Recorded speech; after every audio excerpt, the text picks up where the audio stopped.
नमस्कार साथियों, स्वागत है आप सभी का हमारे Khurana study official YouTube channel पर। दोस्तों, जितने भी नवीन विद्यार्थी बीएसटीसी बैच के अभी जिनको कॉलेज मिला है, उन सभी विद्यार्थियों के लिए अब रिपोर्टिंग आज से स्टार्ट हो चुकी है। तो जितने भी विद्यार्थी हैं नवीन वर्ष के, वो सबके सब हमारे टेलीग्राम ग्रुप को ज्वाइन करेंगे। इस वीडियो के डिस्क्रिप्शन बॉक्स में लिंक दिया गया है, सबसे पहले आप उससे ज्वाइन करना। उसके बाद आइए अब मैं आपको पूरा प्रोसेस बताता हूँ कि रिपोर्टिंग आपको किस तरीके से करवानी है और कौन कौन से डॉक्यूमेंट आपको बहुत ज़रूरी चाहिए रिपोर्टिंग के अंदर, कितने सेट तैयार करने हैं, वो सभी प्रोसेस आपको इस वीडियो के अंदर मिलेगी। तो वीडियो को लाइक करके चैनल को सब्सक्राइब कर लेना अगर आप नवीन विद्यार्थी इस वीडियो को देख रहे हैं तो। चलिए, और 2 वर्षों तक आपके लिए इसी यूट्यूब चैनल पर आपको बने रहना है और हर एक प्रकार की अपडेट आपको मिलती रहेगी। सबसे पहले तो आप लोगों के लिए जो ये कॉलेज मिला है साथियों, उसको जा कर के कॉलेज जो आपको मिला है उसको चेक करना है कि आपके लिए वेबसाइट पर कौन सा कॉलेज मिला है। कॉलेज मिलने के बाद सबसे इम्पोर्टेंट चीज़ है कि आपको कॉलेज में रिपोर्टिंग कराने से पहले आपको सबसे पहले अपना 13,555 रुपये का चालान आपको डिपॉजिट करना पड़ेगा। आप उसको ऑनलाइन पे करेंगे, ई मित्र वाले की दुकान पे जा कर के आप लोग 13,555 रुपये का चालान डिपॉजिट करेंगे और अपना कॉलेज अलॉटमेंट लेटर निकाल लेंगे। इस कॉलेज अलॉटमेंट लेटर को आप अपने साथ रखिएगा, ये आपका रिपोर्टिंग में काम आ रहा है। अब आपको रिपोर्टिंग 2 तरीके से की जाएगी, एक तो आपकी होगी ऑनलाइन रिपोर्टिंग और दूसरी होती है एक ऑफलाइन, जिसमें आपका आवेदन होगा, जो अपने डॉक्यूमेंट्स हैं उसका वेरिफिकेशन कॉलेज के माध्यम से किया जाता है। कॉलेज में वेरिफिकेशन कराने के लिए आपको निम्न दस्तावेजों की आवश्यकता पड़ेगी जो आपको स्क्रीन पर दिखाए जा रहे हैं। इसके साथ साथ ओरिजिनल डॉक्यूमेंट आपको यही चाहिए, जो आपको ओरिजिनल डॉक्यूमेंट हैं ये आपको स्कैन करने पड़ेंगे वेबसाइट पर, और वेबसाइट पे स्कैन करने के पश्चात आपको इन सभी दस्तावेजों के 2 सेट तैयार करने हैं। जैसे 10वीं की मार्कशीट है तो उसकी 2 फोटोकॉपी, 12वीं की मार्कशीट है तो उसकी 2 फोटोकॉपी। इस तरीके से आप लोग अपने हर प्रकार के डॉक्यूमेंट्स के 2 सेट तैयार करने हैं, जिसमें आपको चाहिए 10वीं और 12वीं की मार्कशीट। अब सुनिए सभी विद्यार्थी के, जिन विद्यार्थी 10+2 करके आए हैं और सीधा प्री बीएसटीसी का एग्ज़ाम दिया है, उनके लिए कोई दिक्कत नहीं है, उनको कोई गैप सर्टिफिकेट की आवश्यकता नहीं पड़ेगी ना कुछ और। अगर किसी विद्यार्थी ने 12वीं के बाद में ग्रेजुएशन कर रखा है या बीएड कर रखा है या कोई और डिग्री कर रखी है बीच में, तो उसको आप लोग चाहे तो शो भी कर सकते हैं, दिखा भी सकते हैं, और नहीं चाहे तो गैप सर्टिफिकेट भी आप लोग लगा सकते हैं, कोई इश्यू नहीं आएगा उसमें। तो आपके लिए 10वीं और 12वीं की मार्कशीट ये कंपलसरी है और इसकी भी आपको 2 फोटो स्टेट तैयार करवानी है। उसके बाद आपका जाति प्रमाण पत्र, एससी और एसटी के लिए ध्यान रखना ऑनलाइन वाला चलेगा। इसमें एससी और एसटी के लिए जो ऑनलाइन वाला है वो कितना भी पुराना क्यों ना हो, उस पर आपको क्रमांक लिखा होना चाहिए। ऑनलाइन ई मित्र वाला वो आपका कितने भी दिन पुराना हो, एससी एसटी वाला चलेगा। लेकिन अब मैं आपको बता देता हूँ कि ईडब्ल्यूएस और जो ओबीसी कैटेगरीज हैं, ठीक है, ईडब्ल्यूएस और ओबीसी कैटेगरी के लिए मिनिमम कम से कम 2 साल पुराना होना चाहिए, ठीक है ना। 2 साल पुराना अगर आपके पास में है तो आराम से चलेगा, वरना कुछ कॉलेजें आपसे 6 मंथ पुराना भी मांगेंगी।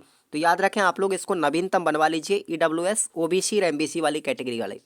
एससी एसटी के लिए कितना भी पुराना हो, ई मित्र वाला आपका चलेगा, वेरीफाइड है वो, ठीक है। बात करते हैं यहाँ पर मूल निवास प्रमाण पत्र की, तो मूल निवास प्रमाण पत्र आपका एक ही बनता है, ई मित्र वाला, वो कितना भी पुराना क्यों ना हो वो आपका दौड़ेगा। उसके बाद आपके पास आधार कार्ड होना चाहिए या फिर कोई भी वोटर आईडी या कुछ और आपका ऑथेंटिक सर्टिफिकेट, ठीक है। आधार कार्ड आप लोग जरूर लगाएं और उसके अलावा आपके पास पासपोर्ट साइज पासपोर्ट हो या फिर आप ड्राइविंग लाइसेंस हो, उसके बाद कोई भी आईडी आप लगा सकते हैं, निर्वाचन पहचान पत्र हो, ये सब आप लोग लगाएंगे, लेकिन ज़्यादातर आपका आधार कार्ड ऑथेंटिक रहेगा।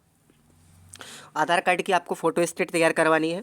कॉलेज अलॉटमेंट लेटर, जब 13,555 रुपये का आप चालान डिपॉजिट करते हैं ऑनलाइन वेबसाइट पे, तो आपको कॉलेज अलॉटमेंट निकलेगा जिसके अंदर आपको मिलेगा कि आपको कॉलेज कौन सा मिला हुआ है।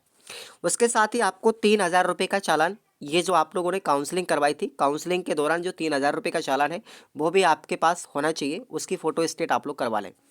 बात यहाँ पर आती है कि ये 13,555 रुपये और 3,000 रुपये का जो चालान है इसको आप लोग ओरिजिनल अपने पास रखेंगे सेफ्टी के साथ। उसके बाद आप लोगों ने जो प्री डीएलएड का एग्ज़ाम दिया था, जब आपने फॉर्म किया था फिलअप, तो वो फॉर्म भी आपके पास होना चाहिए, ठीक है। उसके बाद आपका काउंसलिंग जो आप लोगों ने करवाई थी, उस काउंसलिंग का भी आपके पास में चालान होना चाहिए जो आपके पास ऊपर दिखाया गया है। उसके बाद आपके पास में पासपोर्ट साइज़ फ़ोटो, ठीक है ना, आपके पास में पासपोर्ट साइज़ फ़ोटो होने चाहिए 4, क्योंकि आपके बनेंगे 2 सेट। कितने बनेंगे? 2 सेट बनेंगे और प्रत्येक सेट में 2 आपके पासपोर्ट साइज़ के फ़ोटो होने चाहिए, तब आप लोग 4 फोटो हो गए आपके। तो ये प्रत्येक दस्तावेज आपके 2-2 फोटो स्टेट के साथ में आप लोग तैयार करेंगे। और अब इसको सुनिएगा, आप लोग ये काम कैसे करना है। आपको वेबसाइट पर ये चालान फिलअप करना है। रिपोर्टिंग के दौरान आपको अलॉटमेंट लेटर निकलेगा। इन सभी दस्तावेजों को आप लोग तैयार कीजिएगा। तैयार करने के बाद ओरिजिनल के साथ 2 स्टेट वाले फोटो स्टेट आपको तैयार करनी है। उसके बाद ऑनलाइन रिपोर्टिंग के पश्चात में आप लोग अपने कॉलेज में जाएंगे। इन्फॉर्मेशन बहुत बेटर मिलेगी, टेंशन मत लीजिए, 2 साल तक आप इसी चैनल से जुड़ेंगे। उसके बाद आपको कॉलेज में रिपोर्टिंग करवानी है। रिपोर्टिंग की तारीख जो निर्धारित की गई है उसी के अकॉर्डिंग आप लोग चलें, ठीक है। लेट हो जाएंगे इसकी जिम्मेदारी आपकी स्वयं की होगी। 2 सेट तैयार करवाना है। इन सभी दस्तावेजों को आप लोग अपनी कॉलेज में जाकर के डिपॉजिट करवा दें। ओरिजिनल डॉक्यूमेंट आपके साथ में रखें। 13,555 रुपये का और 3,000 रुपये का जो चालान है, ठीक है, ये आप अपने पास में रखेंगे ओरिजिनल, क्योंकि बहुत से विद्यार्थी SC ST कैटेगरी के हैं या कुछ अदर कैटेगरीज के जो लोग हैं या विद्यार्थी हैं, वो आप लोग जब स्कॉलरशिप का फॉर्म भरेंगे तो ये दोनों ही चालान आपके काम आएंगे। ये आप लोग अपने पास ओरिजिनल सुरक्षित रखें, ठीक है। उसके बाद आप लोगों के लिए वहाँ जब कॉलेज में आपका रिपोर्टिंग हो जाएगा तो रिपोर्टिंग की तारीख आप कितनी तारीख आपकी होगी, उस रिपोर्टिंग डेट के लिए जो आपको सर्टिफिकेट मिलेगा, यानी आपको वहाँ से एक प्रतिलिपि मिलेगी, एडमिशन स्लिप जिसको हम बोलते हैं, रिपोर्टिंग स्लिप या एडमिशन स्लिपिंग आपको मिलेगी, ठीक है। एडमिशन स्लिप आप लोग अपने पास में रखेंगे। ये आपके लिए बहुत इंपॉर्टेंट है। ये एडमिशन स्लिप आपके लिए रीट के वेरिफिकेशन के समय पर भी काम आती है और BSTC का जब आप लोग एग्ज़ाम फॉर्म भरते हैं, ठीक है ना, परीक्षाओं का, तब भी आपके काम आएगी। तो ये एडमिशन स्लिप आप अपने पास सेफली रखेंगे, बिल्कुल। तब ये चीज़ें आप लोग इतने कर लेंगे ना, तब आपका जाकर के एडमिशन सिक्योर माना जाएगा। उसके बाद आप लोग आराम से फिर 2 साल की तैयारी में जुटेंगे। आप चाहे तो 2 साल को वैसे ही बर्बाद कर सकते हो मस्ती में, ऐसा नहीं है कि आप लोग अपनी मेहनत पर जोर दीजिएगा। 2 साल के STC को क्लियर करने के साथ साथ आप लोग अपनी रीट की तैयारी को बनाए रखेंगे तो आपका और भी अच्छा फ्यूचर बनेगा। और मेरे साथ आप लोग 2 साल तक अगर आप यहाँ पर जुड़े रहेंगे चैनल से, तो आपको एग्ज़ाम की इन्फॉर्मेशन सबके सब, उसके बाद इंटर्नशिप की इन्फॉर्मेशन, साथ ही साथ एग्ज़ाम पेपर की तैयारियाँ, इंटर्नशिप की सभी डायरियाँ, जितना भी आपको मटेरियल BSTC से रिलेटेड एकमात्र ऐसा यूट्यूब चैनल है जो आपके लिए हर प्रकार की इन्फॉर्मेशन देगा। तो ये कुछ जानकारी आपको मैंने साझा की थी इस वीडियो के माध्यम से।